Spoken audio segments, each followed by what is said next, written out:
စွာဘုရားလက်ထက်တော်ကသူ့ဘာဆိုတဲ့အမျိုးသမီးတွေကဘိက္ခုနီဝတ်သွားတယ်သူ့ကိုဆွဲလန်းနေတဲ့ကောင်းလေးတယောက်ရှိတယ်အဲ့နောက်ဆက်တယ်သူ့ကိုဆွဲလန်း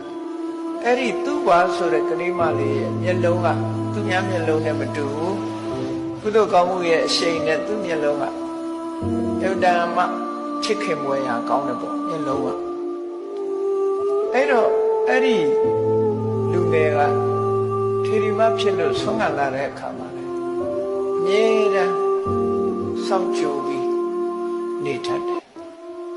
အမြဲတမ်းသူကတန်ရောစင်ကြည့်ပြီးလိုက်တွေ့နောက်ဆုံးအဲ့ဒီကြတော့သူ့ဘာဆိုတဲ့ထေရီမလေးကဘိက္ခုနီမမင်းဘာလို့ချင်တာတော့ငါပေါ့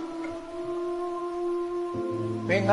ခန္ဓာကိုယ်မှာအကြိုက်ဆုံးကပါလဲလို့ဆိုသူကမျက်လုံးလို့ပြောလိုက်တယ်နော်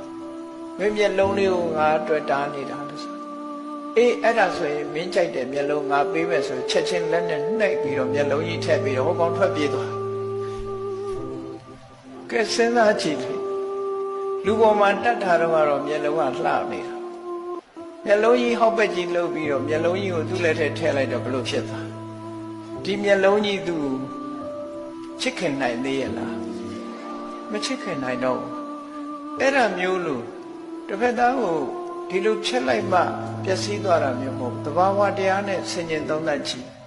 အော်လူဆိုတာငါခန္ဓာပဲဖြစ်ဖြစ်သူခန္ဓာပဲဖြစ်ဖြစ်မျက်လုံးကထွက်သမျှလဲယွန်းစရာတွေပဲနှာခေါင်းကထွက်သမျှနားကထွက်သမျှနှာခေါင်းကထွက်သမျှလျှာကထွက်သမျှပါးစပ်ကထွက်သမျှအားလုံးဟာယွန်းစရာတွေကြီးပဲခန္ဓာကိုယ်ကထွက်သမျှတွေကလည်းအားလုံးယွန်းစရာရှိပဲရေမိုးမချိုးပဲနဲ့တလောက်လောက်နေကြည့်မယ်ဆိုလို့ရှိရင်လူတွေဟာကိုယ့်ကိုယ်တောင်မှသတိကြမှာမဟုတ်ဘူးယွန်းစရာကြီးဖြစ်နေပြီဆိုအဲ့ဒီမတင်မတဲယွန်းစပွဲကောင်းတဲ့သဘာဝတရားတွေကိုဆင်ញင်သုံးသပ်ကြည့်ခြင်းအပြင်ရာဂဆိုတဲ့တွေ့တာမှုကိုလျှော့ချနိုင်ပါတယ်ဒီလိုဆိုတယ်ဒါအဖြစ်ပဲနော်ရှင်ဝင်ဂီတဆိုတာပုံနာလူငယ်တယောက်သာသနာ့ဘောင်ရောက်လာတဲ့အခါဆွမ်းခံသွားတယ်သူလည်းငယ်ငယ်ရွယ်ရွယ်ဆွမ်းခံသွားတဲ့အခါမှာစက္ခုံတွေချပြီးတော့ရဟန်းတွေကိုတွားဖို့မြတ်စွာဘုရားတောထဲမှာနေတာဟုတ်တောထဲမှာနေချရွာထဲရောက်တဲ့အခါကျလှတဲ့ပါတဲ့အာယုံလေးကိုမြင်ပြီးတော့လှတယ်လို့စိတ်ထဲမှာတွေးမိလိုက်တဲ့အခါမှာလိုချင်မှုဆိုတဲ့ရာဂဖြစ်ပေါ်လာတာဟုတ်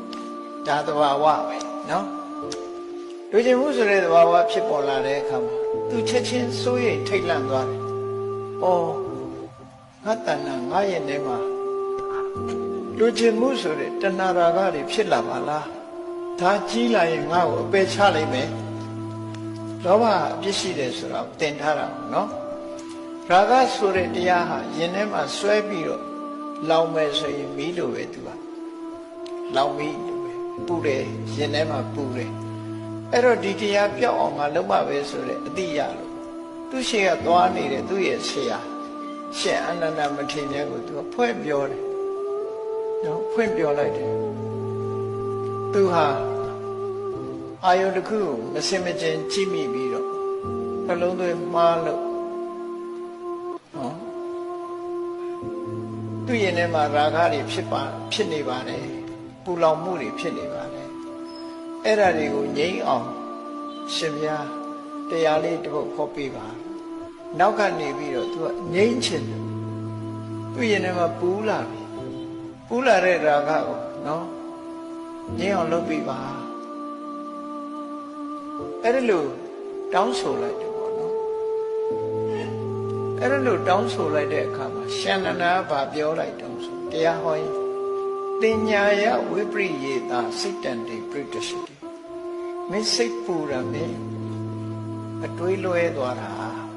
အမှတ်လွဲတာမလှတာမင်းလှတယ်လို့သွားတွေးတာကို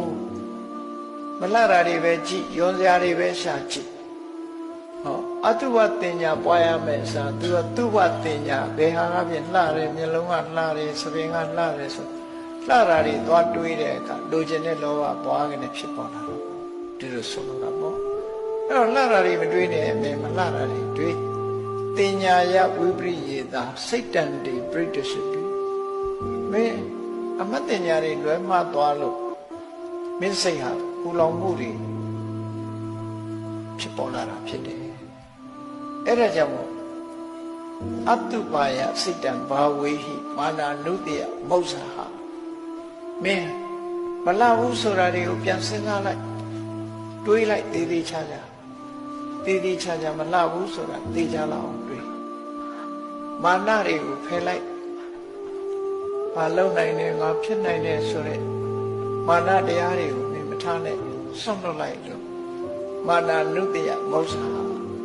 ဆိုပြီးတော့နိလန်ပေးလိုက်တဲ့အခါမှာအဲ့ဒီရဟန်းတော်တွေဟာစိတ်နှလုံးအေးချမ်းမှုကိုရသွားတယ်ဆိုတဲ့မှတ်တမ်းလေးတွေရှိတယ်ပေါ့နော်အဲ့တော့ဆိုလိုတာကတော့ရာဂဆိုတာကိုလူချင်းတက်မဲ့တဲ့ရာဂပေါ်လာပြီဆိုရင်အတုပဘာဝနာနဲ့တားရမယ်